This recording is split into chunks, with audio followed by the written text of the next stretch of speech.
fresh satellite imagery is starting to rewrite the story of how this conflict is being felt on both sides. For weeks, the public picture has leaned heavily toward a narrative of U.S. and allied dominance, precision strikes, overwhelming air power, and an Iranian military described as degraded and on the back foot. But the newest overhead images circulating among analysts now point to something far less: one-directional visible damage to U.S. military assets at key bases in Kuwait, and signs that Iranian retaliation, at least in some cases, has reached beyond symbolism and into the machinery that keeps American operations moving. The images show a U.S. CH-47 Chinook helicopter hit at Camp Buehring in Kuwait. In separate imagery, a CH-53, described in reporting as a Super Stallion-type aircraft, appears damaged at Salem Air Base, another major coalition hub. These aren't obscure or lightly used sites. Camp Buehring is a crucial logistics platform, a staging area that supports sustainment, troop movement, and the sort of constant rotational flow that underpins an American footprint in the Gulf. Salem is a major airbase, one of the region's operational workhorses, used for air movements, support missions, and the wider architecture of allied coordination. And that matters because rotary wing aircraft like the Chinook and the CH-53 family do not just represent hardware sitting on a tarmac. They are mobility, especially in a region where bases, air corridors, and operating areas can be separated by hundreds of miles, and where speed can mean the difference between a routine movement and a scramble response.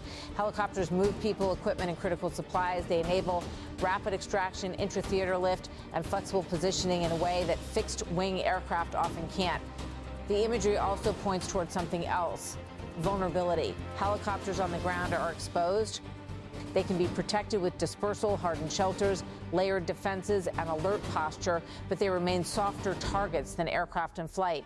Still, hitting them is not as simple as launching something in the general direction of a base. To do this with any consistency requires timing, intelligence, and a strike package, whether drones, missiles, or mixed systems that can penetrate, saturate, or slip past defenses long enough to land a hit.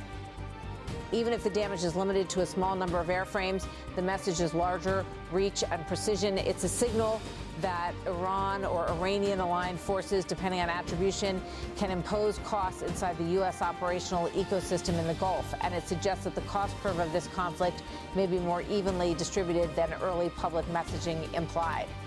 So far, Washington has not provided a detailed public accounting of operational losses tied to these specific images.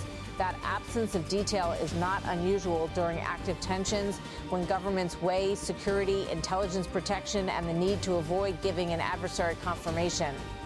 But in the space between official silence and what satellites can show, a different kind of narrative forms, one based not on claims but on visible damage.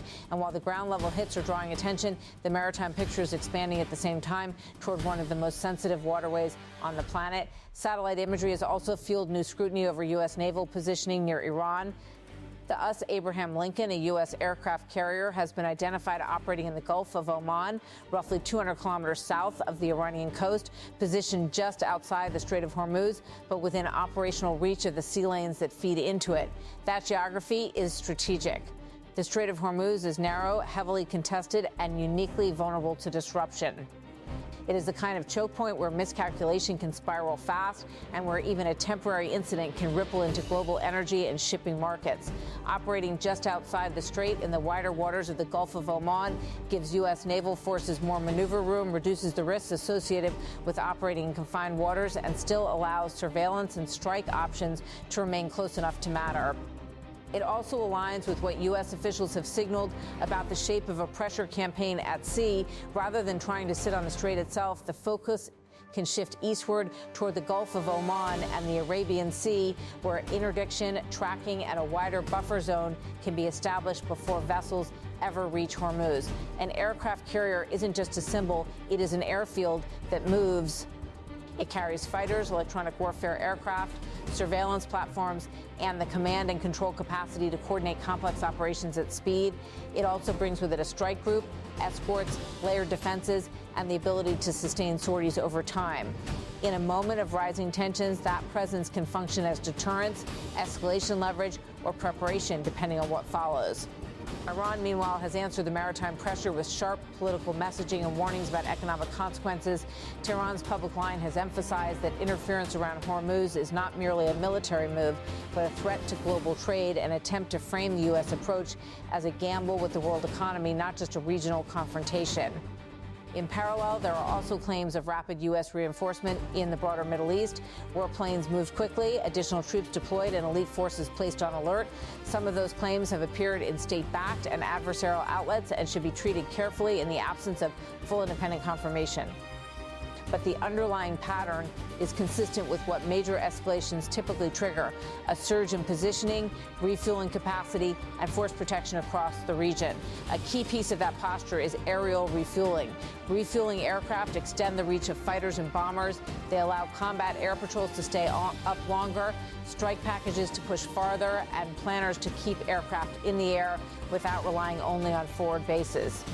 When large numbers of tankers appear in a region, or when flight trackers and spotters observe unusual tanker activity, it usually signals preparation for sustained air operations, not just a one-off mission. Reports have pointed to U.S. refueling aircraft, including KC-135 Stratotankers and KC-46 tankers, moving through or operating from the area, with attention drawn to activity involving Israel's Ben Gurion Airport. The operational logic is clear. If the U.S. and its partners anticipate heavy air tasking, defensive or offensive, refueling capacity becomes one of the pillars that makes high tempo possible. But amid all of the satellite frames, force movements, and threat messaging, the political center of gravity remains the question of what comes next and whether the next step is designed as a show of force or as the opening chapter of something larger. The most immediate flashpoint has become the blockade. After high-stakes talks between U.S. and Iranian representatives in Islamabad ended without a breakthrough, the U.S. moved to enact a naval blockade focused on Iranian ports and shipping access, while also insisting it would not impede transit through the Strait of Hormuz for ships tied to other countries. At the heart of this moment is President Donald Trump, who has been publicly framing the conflict as an American victory while threatening further action if Iran refuses U.S. demands, especially on the nuclear issue.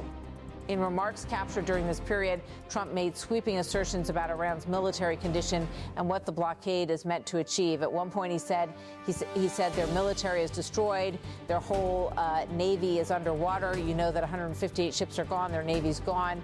He also described the blockade timeline in blunt terms, he said we have a blockade going into effect. That'll be 10:00 tomorrow.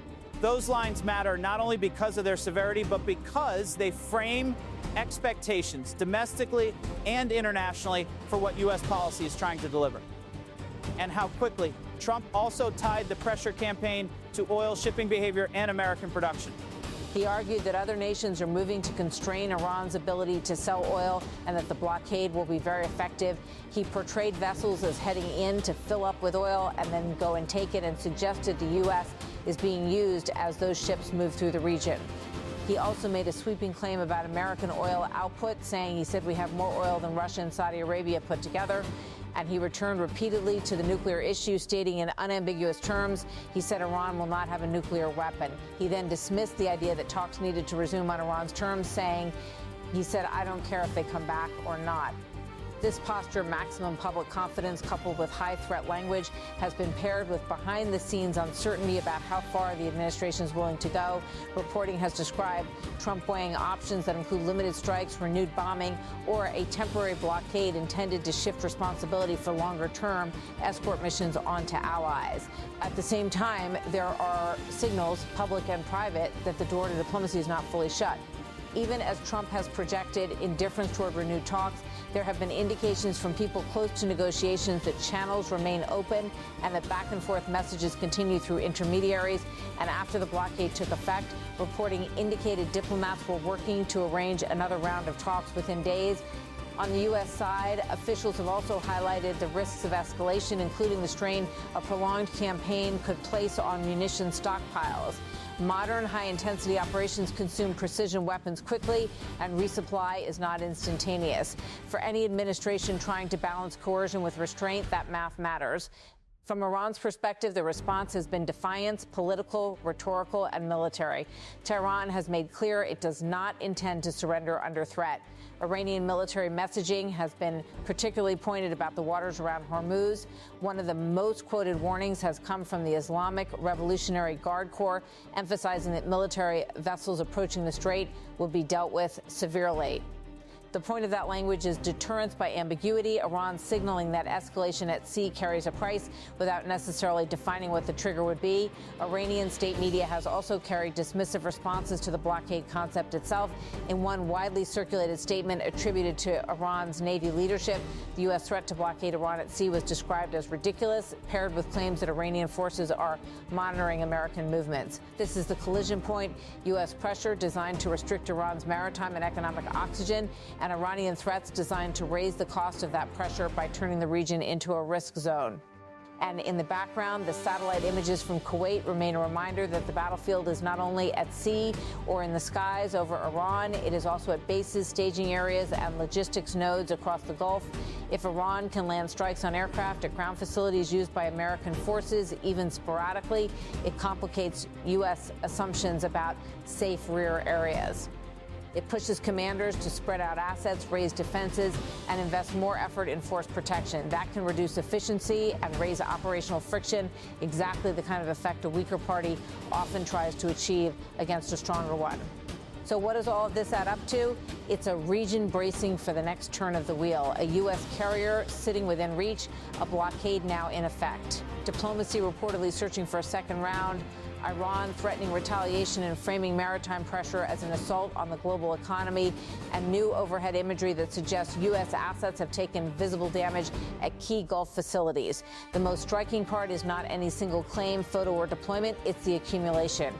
War today is documented in layers, commercial satellites, open source tracking, official statements, leaks, and propaganda, all competing to define what's happening before the fog lifts. But the hard truth is that some of the clearest evidence comes without commentary: a burned out aircraft, a scarred base apron, a carrier-shaped silhouette in blue water. And as more images surface, they will continue to do what statements often can't: show in unblinking detail where the costs are landing and how close this confrontation may be to becoming something even bigger.